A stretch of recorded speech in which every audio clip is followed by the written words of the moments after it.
Hi students, हम लोग trial balance के बारे में डिस्कस कर रहे थे तलपट। और आज हम लोग इस क्लास में देखेंगे क्वेश्चन नंबर 8 ट्रायल बैलेंस का। क्वेश्चन नंबर 8 थोड़ा लॉन्ग क्वेश्चन दिया हुआ है, जिसमें इसको 2-3 पार्ट वीडियो में बनाया गया है। एक मैं पार्ट जर्नल एंट्री का इसका करके दूंगा, एक लेजर पोस्टिंग का और एक ट्रायल बैलेंस का पार्ट दूंगा। इस वीडियो में हम लोग ये ट्रायल बैलेंस के पार्ट के बारे में डिस्कस करेंगे, जो कि एट फर्स्ट हम लोग जर्नल एंट्री तैयार करते हैं। आप सभी को पता है कि एट फर्स्ट हम लोग जर्नल एंट्री को ड्राफ्ट करते हैं, उसके बाद लेजर पोस्टिंग करते हैं। लेजर पोस्टिंग में अलग अलग अकाउंट्स खोले जाते हैं और उसका हम लोग बैलेंसिंग करते हैं, और उस अकाउंट के बैलेंसिंग से हम लोग बैलेंस शीट प्रिपेयर कर सकते हैं। क्लियर? तो अकाउंट्स का जो बैलेंसिंग दी हुई है, क्वेश्चन को सॉल्व करेंगे। एट फर्स्ट जर्नल एंट्री करेंगे, फिर लेजर करेंगे, फिर ट्रायल बैलेंस करेंगे। इस वीडियो में हम आपको ट्रायल बैलेंस के बारे में डिस्कस करेंगे, जिसका बैलेंस लेजर से लिया गया है, लेजर पोस्टिंग से लिया गया है। तो इस क्वेश्चन के अकॉर्डिंग जब हम लोग लेजर पोस्टिंग ड्राफ्ट किए हैं, तो आपको कई अकाउंट बनाने को देखने को मिला है। जैसे कैपिटल अकाउंट हम लोग बनाए हैं, फिक्स्ड एसेट्स अकाउंट बनाए हैं, ड्राइंग्स अकाउंट बनाए हैं। आपको पता है कि हर एक ट्रांजेक्शन से रिलेटेड अलग अलग अकाउंट मेंटेन करना होता है। डेब्टर्स का अकाउंट बनेगा, क्रेडिटर्स की बैलेंस बनेगी, परचेज होगा, सेल्स होगा, bank balance, cash in hand, salary, rent and purchase returns, ये दिया हुआ है। इसको हम लोग आपके क्वेश्चन में ये जो बैलेंस दिया हुआ है ऑलरेडी, जो ये बैलेंस दिया हुआ है, उस बैलेंस को फोकस करते हुए हमको क्या करना है? ट्रायल बैलेंस प्रिपेयर करना है। क्लियर?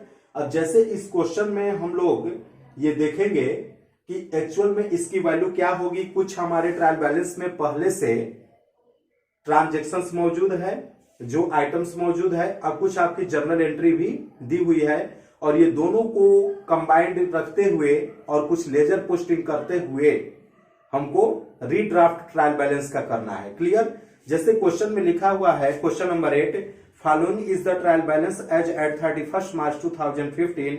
हेड्स ऑफ अकाउंट में कैपिटल लिखा है, इसके बाद fixed assets, drawings, debtors, creditors, purchase, sales, bank balance, cash in hand, salary and rent दिया हुआ है, और इससे रिलेटेड अमाउंट्स भी दिया है। Having prepared the trial balance, it was discovered that the following transactions remained unrecorded। मतलब कुछ ऐसे ट्रांजेक्शंस हैं जिनका अभी रिकॉर्ड मेंटेन नहीं हुआ है। जैसे goods were sold on credit amounting to ₹40,000। सामान जो है कि हम लोगों ने उधार बेचा था, कितने का? 40,000 रुपए का। तो 40,000 रुपए का जब सामान उधार बेचा है, तो उसकी हमको एंट्री करनी पड़ेगी। तो एंट्री जब हम लोग सामान को जब उधार बेचे हैं, तो बाद में इन फ्यूचर पैसा लेंगे, तो एंट्री हो जाएगी। क्या होगा? डेब्टर्स अकाउंट डेबिट या or debtor personal account debit to sales account. तो ये जो 40,000 की जो उधार सामान बेची गई है, तो ये 40,000 की अमाउंट हमारे डेब्टर्स में टोटल ऐड हो जाएगा। आपके क्वेश्चन के अकॉर्डिंग 2,40,000 का डेब्टर्स है, अब प्लस 40,000 ये हो जाएगा, तो टोटल डेब्टर्स की वैल्यू 2,80,000 हो जाएगा। क्लियर? इसी तरीके से आगे लिखा है कि paid to creditors ₹22,000 by cheque. जो आपके क्रेडिटर्स थे, उसमें से हम लोगों ने क्या किया है कि 22,000 अमाउंट का पेमेंट कर दिया है। क्लियर? तो इसको भी हम लोग क्या करेंगे? डिडक्ट कर देंगे। क्लियर? इसके बाद goods worth 7,000 were return to a supplier. हम लोगों ने जो सामान खरीदा है, वो सप्लायर को गुड्स रिटर्न कर दिया है, उसकी भी एंट्री करेंगे।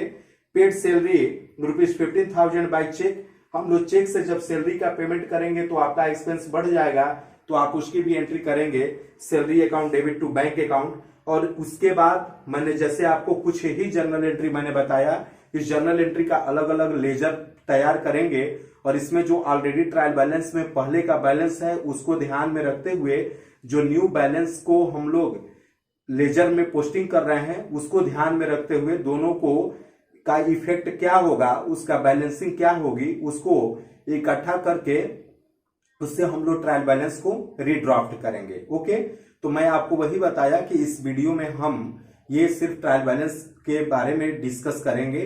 तो ये हमारे जितने भी आइटम्स हैं, आइटम्स को हमने शो कर दिया, और इसका जो बैलेंस है वो लेजर के अकाउंटिंग से लिया गया है, और कुछ ट्रायल बैलेंस से डायरेक्ट लिया गया है, जिसका बैलेंस पहले से जैसे था वैसे अभी भी है, उसमें कहीं कोई चेंजिंग नहीं हुआ है, तो उस बैलेंस को हम एज इट लेंगे।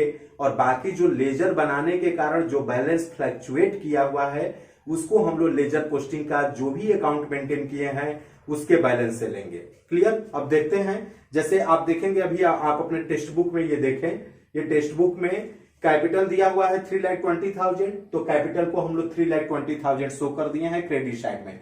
हमेशा जाता है फिक्स्ड एसेट्स डेबिट में होता है, फिक्स्ड एसेट्स को डेबिट में शो कर दिया गया 1,80,000। ड्राइंग 60,000 है, ये ड्राइंग्स हमेशा डेबिट में जाता है, 60,000 शो किया गया है। डेप्टर्स 2,40,000 है, तो डेप्टर्स की वैल्यू ये 2,80,000 कैसे आया? ये लेजर पोस्टिंग का जो बैलेंस हम डेप्टर से अकाउंट बनाए हैं उससे आया है, क्योंकि 2,40,000 बैलेंस था और 40,000 का सामान उधार बेचा गया है, तो टोटल 2,80,000 हो गया। वही बैलेंस यहाँ पे 2,80,000 लिखा गया है। क्रेडिटर्स लिखा है बुक में 1,80,000। बस आप जान रहे हैं कि क्रेडिटर्स में 22,000 का क्रेडिटर्स का पेमेंट हो गया है, तो वो माइनस हो जाएगा, और 7,000 का गुड्स जो है सप्लायर को रिटर्न कर दिया गया है, तो वो भी माइनस हो जाएगा। तो 1,80,000 माइनस आप क्या करेंगे, 7,000 और माइनस 22,000 आप माइनस कर देंगे, तो आपका 1,51,000 ये क्रेडिटर्स का एक्चुअल बैलेंस आ गया। ये जो क्रेडिटर्स का बैलेंस निकला ये लेजर पोस्टिंग में जो हम लोगों ने क्रेडिटर्स अकाउंट बनाया है उससे मिला है। आगे देखेंगे, ये परचेज हमेशा डेबिट में जाता है, तो आप डेबिट साइड में शो करेंगे 7,10,000, 7,10,000। सेल्स क्रेडिट में जाता है, आप क्रेडिट में शो करेंगे 10,50,000। इसका बैलेंस होना चाहिए, बट 40,000 रुपए का जो हमने उधार सामान बेचा है, तो 10,50,000 प्लस 40,000 इज इक्वल टू 10,90,000, 10,90,000 रुपए होगा। इसको हम लोग ट्रायल बैलेंस के क्रेडिट साइड में शो करेंगे। ये क्लियर हो गया। बैंक बैलेंस आपके क्वेश्चन में देखेंगे कि कुछ हम लोगों ने बैंक के बैलेंस, बैंक के अकाउंट से हम लोग इसको फाइंड आउट करेंगे, और इसमें हम लोगों ने क्या किया है कि पैसे अमाउंट को जो है चेक से पेमेंट कर दिया है। ठीक है, तो अब जब हम चेक से जब पेमेंट करेंगे तो इसके बैलेंस बाकी जो बचेगा ये आपका बैंक बैलेंस 8,000 बचेगा। ये लेजर पोस्टिंग से अमाउंट को लिया गया है, तो 8,000 रुपए शो कर देंगे।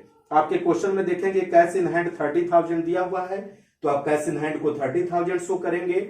सैलरी दिया हुआ है क्वेश्चन में 1,65,000, बट ये सैलरी का बाद में 15,000 रुपए का चेक से पेमेंट हुआ है, तो ये जुड़ जाएगा, तो टोटल आपके सैलरी एक्सपेंस साइड में 1,80,000 हो जाएगा। रेंट 1,20,000 दिया हुआ है, तो आप रेंट को 1,20,000 शो करेंगे। परचेज रिटर्न आप देखेंगे जरा इस क्वेश्चन में कि यहाँ पे सप्लायर से 7,000 रुपए का गुड्स जो रिटर्न हुआ है वो आपका परचेज रिटर्न हो जाएगा, और वो आपकी क्रेडिट साइड में चला जाएगा। क्लियर? अब हम लोग ट्रायल बैलेंस का जब ये टोटल करते हैं, ये जब हम लोग ट्रायल बैलेंस का टोटल करेंगे तो दोनों साइड आपस में क्या होगा, इक्वल होगा, और ये होगा 15,68,000, 15,68,000 रुपए। थोड़ा सा क्वेश्चन आपको टिपिकल लगा होगा, क्योंकि इसमें आपको जर्नल एंट्री भी बनाना है, लेजर भी बनाना है, और ट्रायल बैलेंस भी क्रिएट करना है। जर्नल एंट्री तो कुछ ही है, लेकिन लेजर पोस्टिंग बनाते समय जो जो हमारे जर्नल एंट्री में आइटम डेबिट और क्रेडिट हुई हैं उसका अलग अलग अकाउंट बनाना पड़ा है। प्लस जो आपके ट्रायल बैलेंस में पहले से ओल्ड बैलेंस दिया हुआ है, तो उसको भी जो भी नए अकाउंट खोले हैं गए हैं उससे रिलेटेड बैलेंस को एडजस्ट किया गया है, और उसके बाद जो न्यू बैलेंस आई है उससे हमारा ट्रायल बैलेंस क्रिएट हुआ है। तो थोड़ी दिक्कत हुई होगी, चूंकि क्वेश्चन लंबा है, घबराने की बात नहीं है, और भी इसको अगले वीडियो में आगे आने वाले हैं जिसमें आपका जर्नल एंट्री और लेजर को अलग पोस्टिंग करके आपको डिटेल से दिखा दिया जाएगा। एक्चुअल में ये चीजें हो चुकी हैं, जर्नल एंट्री लेजर प्रिपेयर हो चुका है, और वही लेजर का जो बैलेंस है उसी से को मैंने पुटअप किया है ट्रायल बैलेंस के लिए। Okay, thank you, please like it, okay, and share and subscribe it also. Okay, thank you.